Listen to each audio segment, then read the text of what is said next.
Hello student, हम लोगों ने क्वेश्चन नंबर 12 तक कंप्लीट कर लिया था, है ना, लास्ट वीडियो में। And I hope you have also completed till question number 12। आज हम लोग क्वेश्चन नंबर 13 से डिस्कस करेंगे, ठीक है। सो क्वेश्चन नंबर 13 से अभी तक हम लोगों ने जो वर्ड मैक्सिमा मिनिमा निकालने का मेथड पढ़ा था उसको अप्लाई करेंगे, ठीक है। सो क्वेश्चन नंबर 13 ऑनवर्ड क्या है ना कि अभी तक देखिए, now what will the difference between all these question after 13 and before 13. Till question number 12 what was given to us, that function is given to us and we have to find out the point of maximum and minimum, and then accordingly find out the point of maximum and then find out the maximum and minimum value. But now in question number 12 function is not given, some information regarding those functions are given. Okay, so first you have to construct the function, then find out point of maxima and minimum, then accordingly find out maximum and minimum value, ठीक है। तो ये difference है question number 12 तक जो था और अब जो हम लोग बनाएंगे 13 से। यहाँ पे आपको फंक्शन नहीं दिया हुआ है, फंक्शन आपको पहले बनाना पड़ेगा जो भी इंफॉर्मेशन आपको प्रोवाइड किया हुआ है। तो जैसे क्वेश्चन नंबर 13 देख लीजिए। क्वेश्चन नंबर 13 में क्या बोल रखा है, क्वेश्चन नंबर 13 में बोल रखा है कि अब देखिए, वर्ड प्रॉब्लम को स्टार्ट करने से पहले ना कुछ हम लोग चीज़ देख लेते हैं। क्या जो इम्पोर्टेंट चीज़ है वो आपको ध्यान रखना है। आपके क्वेश्चन में वर्ड प्रॉब्लम में जब भी कोई चीज़ अगर गिवन है वो हमेशा कांस्टेंट का काम करेगा, ये चीज़ आप ध्यान रखिएगा, ठीक है। कोई चीज़ भी अगर गिवन है वो हमेशा कांस्टेंट होगा, आप उसको वेरिएबल ट्रीट नहीं कर सकते हैं। भले वो देखने में अल्फ़ाबेट यूज़ किया हो, बट अगर वो बोल दिया कि this is given, that means what, that हो टर्म इज कांस्टेंट, वो टर्म कांस्टेंट होगा, ठीक है। दूसरा, आपको देखना है किसको मैक्सिमाइज और मिनिमाइज करना है। जिसको भी मैक्सिमाइज और मिनिमाइज करना है फंक्शन उसी के लिए बनेगा, यानी कि उसी का फंक्शन बनेगा, फंक्शन उसी से आने जा रहा है, ये चीज़ आपको ध्यान रखना है। तो पहले जो क्वेश्चन आ रहे हैं उसमें हमको यही चीज़ ध्यान रखना है कि कांस्टेंट जो गिवन है वो कांस्टेंट होगा, और जिसको मैक्सिमाइज मिनिमाइज करना है फंक्शन उसी से बनेगा, ठीक है। और तीसरा चीज़ जो हमको अभी ध्यान रखना है, इसके आगे और भी हम लोग ध्यान रखेंगे, बट अभी हम लोग पहले 3 चीज़ देखते हैं। कभी कभी जो फंक्शन आपका आएगा ना, जो फंक्शन आएगा वो 2-3 वेरिएबल में होगा, है ना, एक्स में भी होगा और वाई में भी होगा, या जो भी वेरिएबल यूज़ करेंगे उसके रिस्पेक्ट में होगा। बट अभी तक आप देखिए जो भी हमने फंक्शन हमको मिला है वो एक ही वेरिएबल में है, 2 वेरिएबल नहीं है, सिर्फ वेरिएबल एक्स है। तो इसका मतलब आपको क्या करना होगा कि अगर आपका 2 वेरिएबल में आ रहा है तो जो गिवन है उसकी मदद से आपको इसको एक वेरिएबल में कन्वर्ट करना होगा। क्यों? अगर मैक्सिमा मिनिमा हमको निकालना है तो हमको मैक्सिमा मिनिमा एक वेरिएबल के फंक्शन का आता है निकालना, 2 वेरिएबल के फंक्शन का मैक्सिमा मिनिमा हमको नहीं निकालने आता है ना। तो अगर 2 वेरिएबल में दिया हुआ है तो जो गिवन है उसकी मदद से, या कोई रिलेशन जो है एक्स और वाई है उन दोनों के बीच में आप देख लीजिए कि कोई रिलेशन तो नहीं है, उस रिलेशन की मदद से हम इसको किस में कन्वर्ट करेंगे, 1 वेरिएबल में कन्वर्ट करेंगे। ये चीज़ आप ध्यान रखिएगा, ठीक है। तो अभी तक हम पहले ये 3 चीज़ों का ध्यान रखेंगे। इन 3 चीज़ों के बेसिस पे हम अपने क्वेश्चन नंबर 13 से लेकर कुछ आगे तक जरूर बना सकते हैं, ठीक है। तो हम लोग पहले देखते हैं क्वेश्चन नंबर 13 क्या है, क्वेश्चन नंबर 13 क्या कह रहा है वो हम लोग देखते हैं, ठीक है। सो क्वेश्चन नंबर 13 बोल रहा है कि जो फंक्शन है find the maximum, find 2 numbers whose sum is 24। So यहाँ क्या गिवन है, 2 नंबर का सम गिवन है ना, तो सम मेरा कांस्टेंट का काम करेगा। बट याद है कि सम का वैल्यू भी दे दिया 24। सो सम इज 24, सम इज 24, यानी कि अगर सम 24 नहीं भी देता, बोलता है कि सम ऑफ 2 नंबर इज गिवन, इसका मतलब जो एस है वो मेरा कांस्टेंट का काम करेगा, ठीक है। यहाँ पे दे दिया तो और अच्छी चीज़ है, साफ पता चला ये कांस्टेंट है। उसके बाद क्या है, and whose product is as large as possible, यानी कि हमको मैक्सिमाइज किसको करना है, उन दोनों नंबर के प्रोडक्ट को। तो प्रोडक्ट को पी से डिनोट करते हैं, यानी जो फंक्शन बनेगा वो किसका बनेगा, प्रोडक्ट का बनेगा, है ना। तो हम क्या मानेंगे, let the 2 number be x and y, let the 2 numbers be x and y. तो फंक्शन क्या बना, p is equal to x into y, इसी को मुझे मैक्सिमाइज करना। बट ये वेरिएबल कितने हैं यहाँ, 2 वेरिएबल। तो मैंने बोला ना 2 वेरिएबल है तो इसको मुझे कितने वेरिएबल में कन्वर्ट करना होगा, 1 वेरिएबल में। तो वो कौन मदद करेगा, जो देख लीजिए कि आपको गिवन में क्या है, सम दोनों का 24 यानी x plus y is equal to 24। तो यहाँ से हम y का वैल्यू निकाल सकते हैं ना, 24 माइनस एक्स, और इसको एक वेरिएबल में कन्वर्ट कर देते हैं, p is equal to x into 24 minus x, है ना। तो अब आपका फंक्शन बन गया, देखिए 24x माइनस एक्स स्क्वायर। अब इसको आप डिफ्रेंशिएट करके क्रिटिकल पॉइंट निकाल लीजिए और फिर मैक्सिमा मिनिमा का पॉइंट देख लीजिए कौन पॉइंट ऑफ मैक्सिमा है कौन पॉइंट ऑफ मिनिमा है। तो अब हम क्या करेंगे, डीपी बाई डी एक्स करेंगे। देख लीजिए किसका फंक्शन है, एक्स का फंक्शन है ना, तो एक्स के रेस्पेक्ट में डिफ्रेंशिएट करेंगे डीपी बाई डी एक्स। तो ये 24 माइनस 2x। अब क्रिटिकल पॉइंट कैसे आता है इसको जीरो करने से, तो क्रिटिकल पॉइंट कितना आएगा, x इक्वल टू 12 है ना। अब आप सेकेंड ऑर्डर डेरिवेटिव यूज कर सकते हैं, फर्स्ट ऑर्डर डेरिवेटिव में तो यूज कर सकते हैं। मान लीजिए मैं सेकंड डेरिवेटिव यूज कर रहा हूँ तो फिर से इसका डिफरेंशिएशन कितना आएगा, -2। तो x इक्वल टू 12 पर इसका वैल्यू जो है लेस देन 0 है, यानी कि x इक्वल टू 12 जो होगा वो पॉइंट ऑफ मैक्सिमा होगा। यानी कि अगर दोनों नंबर में से एक नंबर अगर 24 है तभी जाके प्रोडक्ट 24 होगा। तो अगर एक नंबर 12 है तो दूसरा नंबर कितना होगा, वो भी 12 होगा, 24 माइनस एक्स। तो x का वैल्यू भी 12 आया और x का वैल्यू भी 12 आया और y का वैल्यू भी 12 आया, x का वैल्यू भी 12 आया और y का वैल्यू 12 आया। यानी कि x और y जब 12 होगा तभी आपका प्रोडक्ट जो होगा वो मैक्सिमम होगा। आप इसको प्रैक्टिकली भी देखिए, दो नंबर का सम अगर 24 है तो 1 और 23, इसका सम भी 24 होगा, बट दोनों का प्रोडक्ट 23 ही आएगा, है ना। प्रोडक्ट कितना आएगा, 23 आएगा। अगर एक नंबर 2 और एक नंबर 22 ले लेते हैं तो सम 24 है, प्रोडक्ट 44 आएगा, है ना। एक नंबर 3 और दूसरा नंबर 21, सम 24 है लेकिन प्रोडक्ट कितना आ रहा है, 63 आ रहा है। तो अभी देख रहे हैं प्रोडक्ट बढ़ रहा है, यानी कि हमको अभी ये नंबर नहीं हो सकते हैं। तो इससे हमको पता चल रहा है कि दोनों नंबर अगर 12 और 12 ले लें तभी जाके प्रोडक्ट 144, यानी कि प्रोडक्ट 144 से अधिक नहीं हो सकता है ना। सो मेरे ख्याल से क्वेश्चन नंबर 13 आपको समझ में आ गया होगा कैसे सॉल्व करना है, ठीक है। क्वेश्चन नंबर 14 देखते हैं, 14 कैसे सॉल्व करेंगे, ठीक है। सो क्वेश्चन नंबर 14 पे आते हैं हम लोग।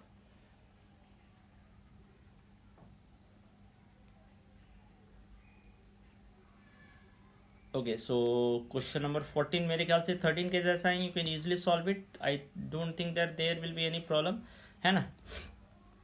सो क्वेश्चन नंबर 14 पे देखते हैं, ठीक है।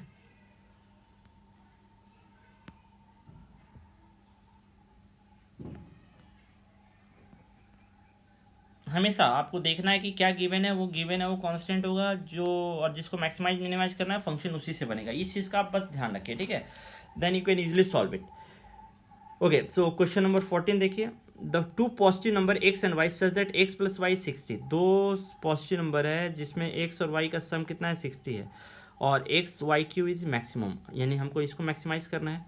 तो इसको मान लेते हैं एफ एक्स, इसको मान लेते हैं पी ही मान लेते हैं, कुछ भी मान लीजिए, जेड मान लीजिए, कोई फर्क नहीं पड़ता है, एक्स वाई क्यू। इसको मैक्सिमाइज करना है, बट इसमें कितने वेरिएबल हैं, दो वेरिएबल हैं, तो हमको इसको एक वेरिएबल में कन्वर्ट करना होगा। तो हम क्या मानेंगे, x plus y is equal to 60। अब यहाँ पे आप देखिए, आप तो यहाँ से x का वैल्यू निकाल सकते हैं, y का वैल्यू भी निकाल सकते हैं, बट आप ये देखिए कि किसका वैल्यू निकाल के यहाँ पुट करने में इजी होगा, ये इंपॉर्टेंट पार्ट है।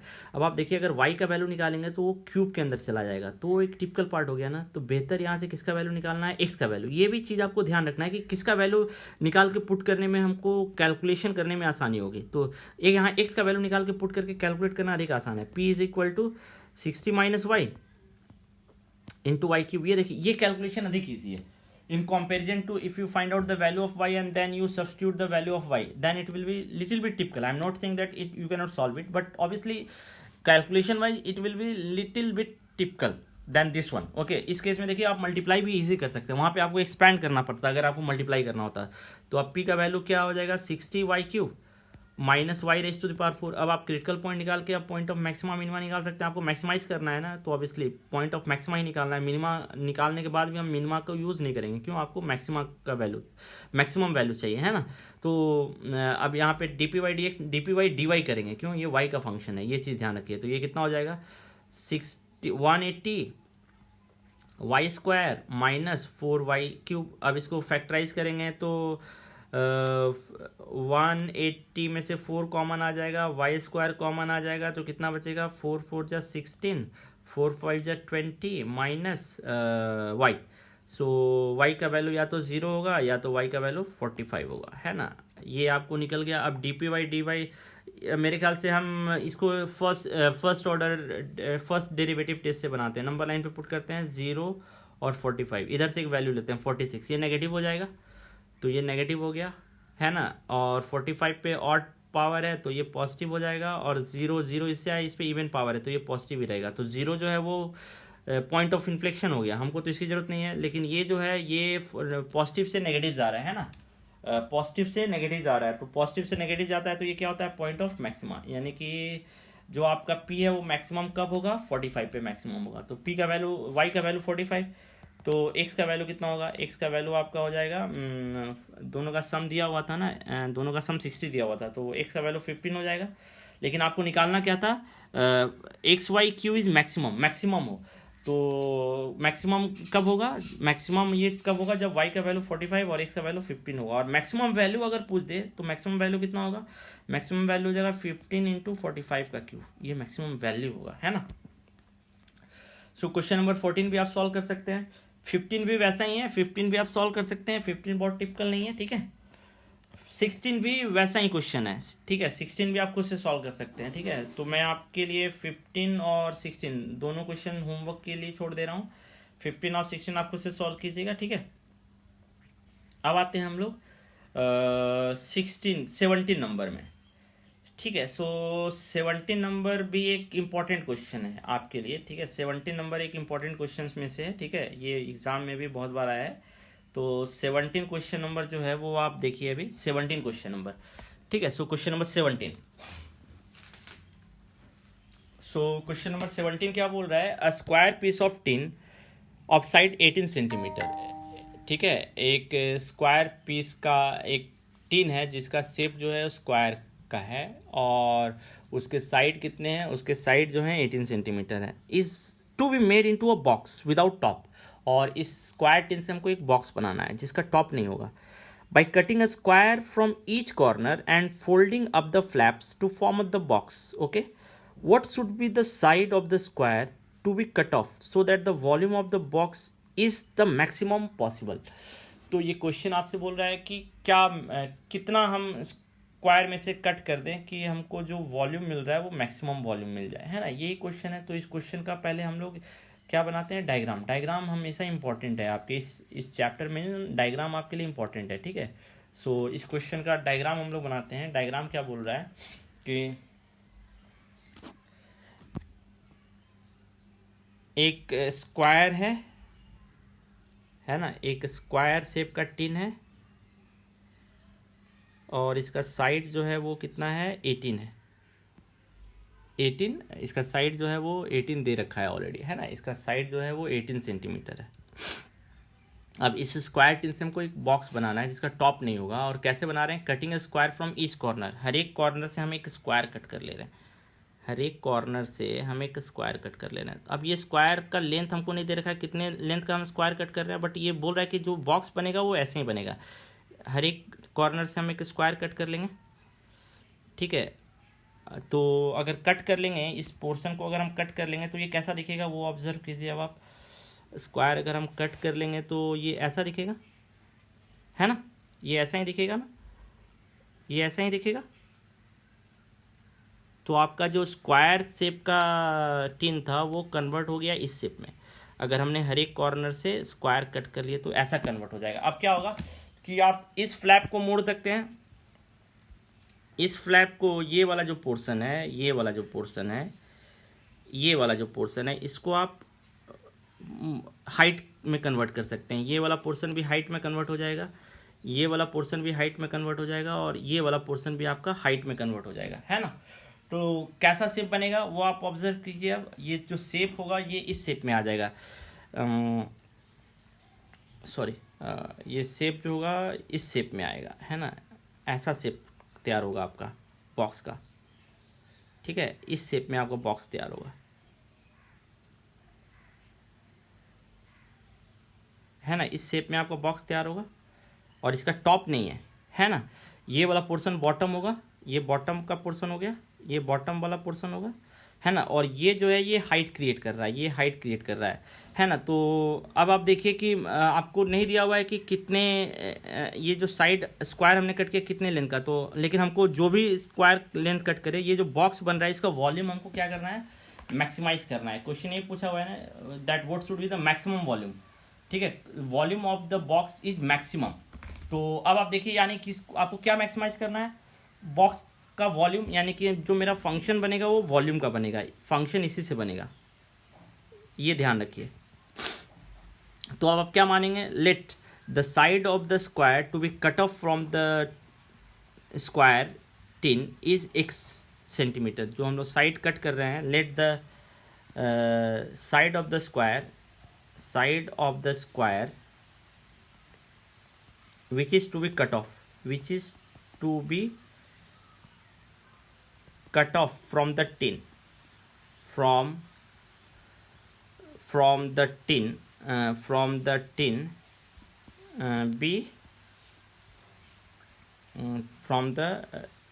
be x centimetre. ठीक है, तो x सेंटीमीटर अगर हम कट कर रहे हैं तो हाइट का काम x हो जाएगा। हाइट आपका कितना हो जाएगा, हाइट आपका x सेंटीमीटर हो जाएगा, है ना। अब ये वाला पोर्शन जो है, ये वाला पोर्शन ऊपर आ जाएगा, है ना। ये वाला पोर्शन देखिए, ये वाला पोर्शन ऊपर आ जाएगा, ये पोर्शन ऊपर आ जाएगा, है ना। ठीक है, ये वाला पोर्शन सब आपको ऊपर आ गया, है ना। ये वाला पोर्शन ऊपर आ गया, ये वाला पोर्शन, है ना। तो अब आप देखिए कि ये वाला पोर्शन जब ऊपर आ जाएगा तो इसका लेंथ कितना होगा, इसका लेंथ हो जाएगा आपका 18 माइनस 2x, 18 माइनस 2x हो जाएगा ना, क्योंकि ये टोटल 18 था, यहाँ से यहाँ 18 था, तो इधर से x गायब हो गया, इधर से x गायब हो गया, तो 18 माइनस 2x। तो हम बोल सकते हैं ना, इसका जो लेंथ और ब्रेथ होगा वो 18 माइनस 2x होगा, 18 माइनस 2x होगा, ये हम बोल सकते हैं, है ना। तो वॉल्यूम क्या होगा बॉक्स का, फंक्शन अब क्रिएट हो गया आपका, फंक्शन वॉल्यूम जो होगा वो length into breadth into height, यानी 18 माइनस 2x का होल स्क्वायर इंटू x। अब फंक्शन आपका क्रिएट हो गया, अब इसका आप मैक्सिमम मिनिमम निकाल सकते हैं, मेरे ख्याल से सिंपल क्वेश्चन था ये, है ना। सो अब आप ये क्वेश्चन आप खुद से सॉल्व कर लीजिएगा। मैंने आपको फंक्शन क्रिएट कर, क्योंकि अब आप देखिए फंक्शन आपको मिल गया, अब आपका इसका पॉइंट ऑफ मैक्सिमम मिनिमम आप इजीली निकाल सकते हैं, ठीक है।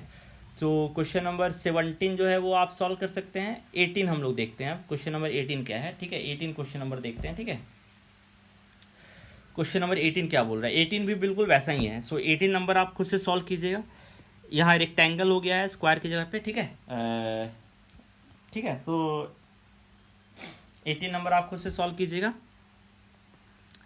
19 नंबर, ओके। सो 19 नंबर सॉल्व करने से पहले ना हम लोग थोड़ा सा और भी कुछ कॉन्सेप्ट को अपने पास कलेक्ट कर लेते हैं। क्वेश्चन नंबर 19 स्टार्ट करने से पहले कुछ और भी कॉन्सेप्ट हम लोग अपने पास कलेक्ट कर लेते हैं, so that it will be easier to help conclude all, सारे क्वेश्चंस को समझने में आसानी होगी, ठीक है। तो क्या है, मैंने आपको ऑलरेडी पहले कॉन्सेप्ट पहले बता दिया। आप जब भी मैक्सिमम मिनिमम का वर्ड प्रॉब्लम बना रहे हैं तो सबसे पहले आप देखिए कि क्या गिवन है। जो गिवन है वो हमेशा कांस्टेंट का काम करेगा, और इसकी मदद से कभी कभी आप ना, दो वेरिएबल है तो आप इसको एक वेरिएबल में कन्वर्ट कर सकते हैं। उसका देखिए कि किसको मैक्सिमाइज मिनिमाइज करना है। जिसको मैक्सिमाइज मिनिमाइज करना है फंक्शन आपका उसी से बनेगा, ये चीज़ भी आपको समझना है, ठीक है। ये दूसरा चीज़ हो गया। तीसरा चीज़ क्या आप देख रहे हैं कि आपका फंक्शन जो है वो दो वेरिएबल में नहीं होना चाहिए, हमेशा एक वेरिएबल में होना चाहिए, ठीक है, ठीक है। ये चीज़ ध्यान रखिएगा, फंक्शन हमेशा वन वेरिएबल में होना चाहिए। Function should be always in one variable. ये एक वेरिएबल, क्यों हम मैक्सिमम मिनिमम हमेशा एक वेरिएबल का निकालते हैं, दो वेरिएबल का मैक्सिमम मिनिमम नहीं निकालते हैं।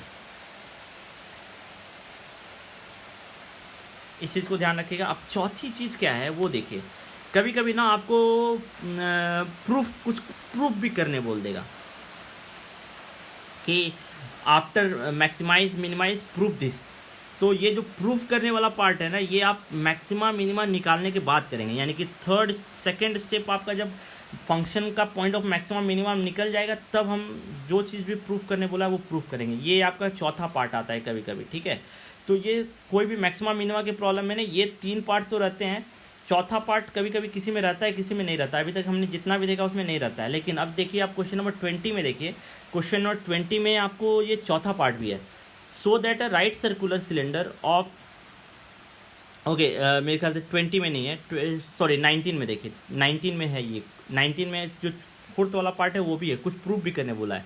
So that of all rectangle inscribed in a given fix circle, यानी यहाँ पे सर्कल गिवन है, यानी कि सर्कल का जो रेडियस होगा वो कांस्टेंट का काम करेगा। Square has the maximum area, यानी कि रेक्टेंगल का एरिया को मैक्सिमाइज करना है। और क्या प्रूफ करना है, जिस रेक्टेंगल का एरिया मैक्सिमम होगा वो रेक्टेंगल क्या होगा, स्क्वायर होगा। तो यहाँ आपको प्रूफ क्या करना है, if area is maximum then rectangle will be a square. तो यहाँ पे फोर्थ वाला पार्ट है ना, तो आपको एरिया को तो मैक्सिमाइज करना है, और उसके बाद आपको ये भी दिखाना है कि जो एरिया मैक्सिमाइज होगा वो रेक्टेंगल जो है वो स्क्वायर में कन्वर्ट हो जाएगा। ठीक है, ये क्वेश्चन नंबर 19 है। ठीक है, सो 19 नंबर में ये चारों पार्ट आ गए हैं। गिवन क्या है, ठीक है, मैक्सिमा मिनिमा किसको करना है, अगर दो वेरिएबल में तो एक वेरिएबल में कन्वर्ट करेंगे, और अगर हमको कुछ प्रूफ करना है तो प्रूफ करने वाला पार्ट भी ये क्वेश्चन नंबर 19 में है। ठीक है, ये चीज़ ध्यान रखिए। तो क्वेश्चन नंबर 19 में तो चारों पार्ट आ गए हैं। तो अब यहाँ पे ना 19 जो है एक बहुत ही अच्छा क्वेश्चन है, और इसलिए 19 भी आप मार्क करके रखिएगा। 19 भी एक अच्छा क्वेश्चन में से आता है। सो ये 19 नंबर भी आप ध्यान रखिएगा, 19 नंबर। ठीक है, सो 19 को सॉल्व करने के लिए हमको कुछ और भी कॉन्सेप्ट चाहिए। क्या कॉन्सेप्ट है वो देखिए। अगर आपका फंक्शन मान लीजिए ऐसा है, y is equal to under root x square plus 2x plus 3, इसको अगर मैक्सिमाइज या मिनिमाइज करने बोला है तो इसका मैक्सिमा या मिनिमा का पॉइंट किसके मैक्सिमा मिनिमा के पॉइंट के बराबर होगा। हम दोनों साइड स्क्वायर कर दें, y square equal to x square plus 2x plus 3, और वाई स्क्वायर को जेड मान लेते हैं, x square plus 2x plus 3। आप इस फंक्शन का मैक्सिमा मिनिमा का पॉइंट निकालिए और इस फंक्शन का मैक्सिमा मिनिमा का पॉइंट निकालिए। दोनों फंक्शन का मैक्सिमा मिनिमा का पॉइंट सेम होगा। ठीक है, कंडीशन क्या है, आपका फंक्शन पॉजिटिव होना चाहिए या इसका साइन चेंज नहीं करना चाहिए। तो आप देखिए, इसमें y का साइन चेंज नहीं कर रहा है, इसमें भी वाई स्क्वायर का साइन, वाई स्क्वायर हमेशा पॉजिटिव होगा ऑब्वियसली, है ना। तो इसका मैक्सिमा मिनिमा का पॉइंट और इसका मैक्सिमा मिनिमा का पॉइंट दोनों सेम होगा, यानी कि इसको ना सॉल्व करके हम किसका मैक्सिमा मिनिमा का पॉइंट निकालेंगे, इसका। तो इसका मैक्सिमा मिनिमा का पॉइंट निकालना अधिक आसान है ना। इसका मैक्सिमा मिनिमा का पॉइंट निकालने के आपको स्क्वायर रूट का डिफरेंशिएशन करना पड़ेगा, ये थोड़ा सा अधिक टिपिकल हो जाएगा, है ना।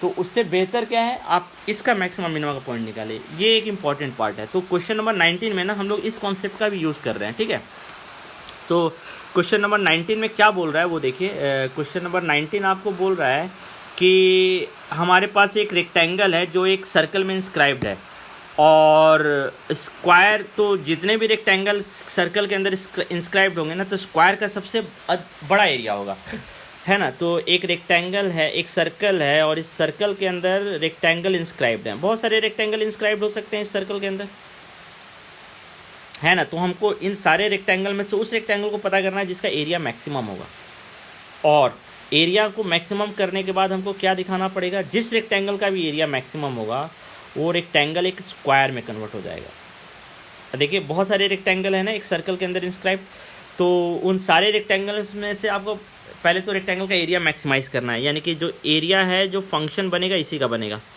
है ना, क्योंकि इसी को मुझे मैक्सिमाइज करना है। और इसमें प्रूफ क्या करना है, प्रूफ ये करना है कि जो रेक्टेंगल होगा वो एक स्क्वायर होगा जिसका एरिया मैक्सिमम होगा। तो हम जब ये प्रूफ कर लेंगे ना कि एरिया मैक्सिमम है, तभी हम इस पार्ट में आएंगे। प्रूफ करने वाला पार्ट आप बिना मैक्सिमाइज मिनिमाइज किए हुए नहीं कर सकते हैं। तो चलिए इस क्वेश्चन को हम लोग सॉल्व करते हैं। ठीक है, सो एक रफ स्केच हम लोग लेते हैं। एक सर्कल ड्रॉ किया हम लोगों ने, एक सर्कल ड्रॉ किया हम लोगों ने। इस सर्कल के अंदर हम लोग एक रेक्टेंगल इंस्क्राइब कर दे रहे हैं, एक रेक्टेंगल इंस्क्राइब कर रहे हैं। ये रेक्टेंगल इंस्क्राइब्ड हो गया। इस रेक्टेंगल का गिवन क्या है, सर्कल। पहले आप गिवन लिख लीजिए, गिवन क्या है, सर्कल, यानी कि सर्कल का जितना कंपोनेंट होगा सारा कांस्टेंट का काम करेगा, है ना। मैक्सिमाइज मिनिमाइज किसको करना है, एरिया को। तो जो फंक्शन बनेगा वो एरिया का बनेगा। ये सारा पॉइंट आप लिख सकते हैं, ऐसा नहीं है कि रफ वर्क कर सकते हैं। ठीक है, तो रेक्टेंगल का लेंथ और ब्रेथ, तो एरिया कितना हो जाएगा, एरिया हो जाएगा एल इंटू बी, या एक्स इंटू वाई भी मान सकते हैं, ऐसा कुछ नहीं है। एल इंटू बी चलिए मान लिया हमने, तो एल इंटू बी ही लिखते हैं। लेकिन यहाँ पे दो वेरिएबल है, क्योंकि रेक्टेंगल तो बहुत सारा है, तो लेंथ और ब्रेथ दोनों वेरी करेगा। तो इसको हमको एक वेरिएबल में कन्वर्ट करना होगा। तो एक वेरिएबल में कन्वर्ट करने में कौन हेल्प करेगा, गिवन। तो सर्कल गिवन है, तो ये अब आप ऑब्जर्व कीजिए कि ये जो डायगोनल जो होगा रेक्टेंगल का, ये डायमीटर का काम करेगा। क्यों, diameter subtend 90 degree at the circumference. तो ये 90 डिग्री यानी कि डायमीटर, तो हम इसको 2r मान सकते हैं ना। सो देखिए 2r जो होगा वो कांस्टेंट होगा। देखिए एल बी और 2r में एक रिलेशन एराइज हो गया, 4r square is equal to l square plus b square. तो अब आप यहाँ से एक वेरिएबल में कन्वर्ट कर दिए, तो एल का वैल्यू निकाल सकते हैं, बी का वैल्यू भी निकाल सकते हैं। एल का वैल्यू अगर निकालेंगे तो एल इज इक्वल टू कितना हो जाएगा, under root 4r square minus b square, है ना। तो आपका फंक्शन क्या बना, area is equal to b into under root 4r square minus b square. अब यहाँ पे देखिए, अभी जो हमने कॉन्सेप्ट किया था उस कॉन्सेप्ट का यूज़ हो रहा है। अगर आप इस फंक्शन को डिफरेंशिएट करके क्रिटिकल पॉइंट निकालेंगे तो टिपिकल हो जाएगा, क्योंकि अंडर रूट है। अभी आपको मैंने बताया था कि एक फंक्शन का स्क्वायर रूट निकालिए, डिफरेंस सॉरी क्रिटिकल पॉइंट निकालिए या उसके स्क्वायर का, दोनों का क्रिटिकल पॉइंट सेम वैल्यू देगा, है ना। दोनों तो हम बोल सकते हैं ना ए स्क्वायर का भी जो मैक्सिमम मिनिमम वैल्यू होगा वो ए के बराबर ही होगा, तो हम दोनों साइड स्क्वायर कर देते हैं, तो बी स्क्वायर। ऐसा करने से क्या होगा ना, हमको डिफ्रेंशिएट करने में आसानी होगी। ये चीज़ ध्यान रखिए, ये एक इंपॉर्टेंट कॉन्सेप्ट होगा, ये कैलकुलेशन को मिनिमाइज कर रहा है। अब ए स्क्वायर को जेड मान लेते हैं, तो z is equal to b square into 4r square minus b square. अब आप इसको डिफ्रेंशिएट कर दीजिए, किसके रिस्पेक्ट में डिफ्रेंशिएट होगा, क्या कांस्टेंट है क्या वेरिएबल है, ये भी आपको आइडेंटिफाई करना होगा। यहाँ पे जो आर है वो कांस्टेंट है, वेरिएबल भी है ना, क्योंकि ये रेक्टेंगल तो वेरी कर रहा था, तो डिफ्रेंशिएशन जो होगा वो किसके रिस्पेक्ट में होगा, बी के रिस्पेक्ट में होगा। तो d g by d b, तो प्रोडक्ट इसको क्या कीजिए ना, डिफ्रेंशिएट करने से पहले ना इसको प्रोडक्ट ही मल्टीप्लाई ही कर दीजिए, तो मल्टीप्लाई करने से आसानी होगी, है ना। तो आप पहले क्या कीजिए, इसको मल्टीप्लाई कर दीजिए, तो जेड इज इक्वल टू कितना हो जाएगा, 4r square b square minus b raise to the power 4। मैंने आपको क्यों बार बार बोला था कि कांस्टेंट और वेरिएबल में आपको डिफ्रेंशिएट करना है। देखिए सारे जो हैं वो नंबर नहीं है, अब यहाँ पे अल्फ़ाबेट यूज़ हो रहे हैं, तो आपको ध्यान रखना होगा कि कौन कांस्टेंट है कौन वेरिएबल है। आर जो है वो कांस्टेंट है और बी जो है वो वेरिएबल है, तो जो डिफ्रेंशिएशन होगा वो किसके रिस्पेक्ट में होगा, बी के रिस्पेक्ट में। तो d g by d b, तो ये कितना हो जाएगा, 8r स्क्वायर बी माइनस 3b क्यूब, ठीक है, ओके। अब इस क्रिटिकल पॉइंट निकालते हैं, तो इसको जीरो करेंगे, तो इसको जीरो करेंगे तो डिफ्रेंशिएट कर देते हैं, सॉरी जीरो कर देंगे, तो zero is equal to 8r square बी माइनस 3b क्यूब। तो फैक्टराइज करेंगे तो b 8r square minus 3b square is equal to 0 आएगा, सॉरी यहाँ 4 आएगा ना, 4 आएगा, मैंने गलत लिख दिया, यहाँ 4 आएगा, 4 है ना, तो 4 भी कॉमन आ जाएगा, चलिए कोई दिक्कत नहीं है। तो b इज इक्वल टू या तो 0 होगा या तो b इज इक्वल टू जो होगा वो प्लस माइनस √2r होगा। अब आप ये ऑब्जर्व कीजिए कि आप मेंसुरेशन पढ़ रहे हैं, जो लेंथ होता है वो ना तो 0 हो सकता है, लेंथ 0 नहीं हो सकता है, so b is not equal to 0।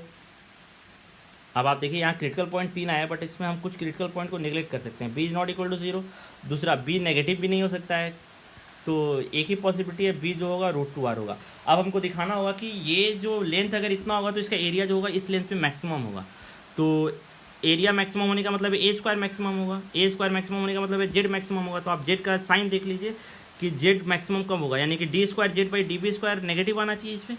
तो d square z by d b square निकालते हैं, d square z by d b square निकालते हैं, d square z by d b square कितना आएगा, डिफ्रेंशिएट कीजिए इसको, तो 8r square minus 12b square. अब b का वैल्यू आप यहाँ पुट कर दीजिए, b का वैल्यू इसमें पुट कीजिए, at b is equal d square z by d b square at r b is equal to √2r पे।